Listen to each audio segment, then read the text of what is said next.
Allez mon grand. C'est parti pour une heure de pédicure, pas comme les autres. Théo est apprenti maréchal ferrant.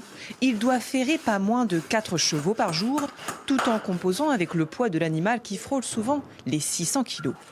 Un métier physique et rigoureux dont il est tombé amoureux il y a 3 ans.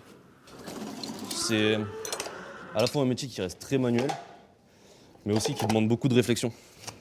Pour moi, tout est aussi important, à la fois la théorie que la pratique au niveau du ferrage, que de la forge.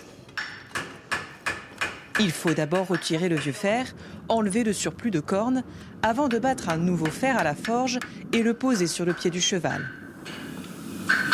Des gestes simples en apparence, mais qui exigent de connaître l'anatomie de l'animal sur le bout des doigts.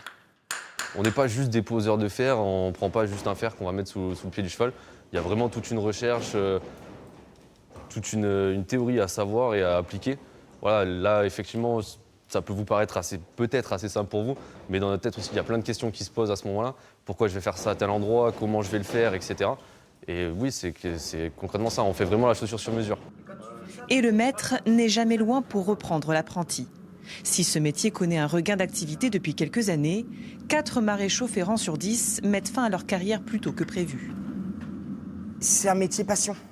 De toute façon, pour faire ce métier et durer dans ce métier, si on n'est pas passionné par ce qu'on fait, c'est même pas la peine d'y penser. Voilà, faut aimer les chevaux et aimer ce qu'on va faire. Parce que c'est un métier qui est très dur. Physiquement, on se brise. Pour l'heure, un vieux métier qui a de l'avenir.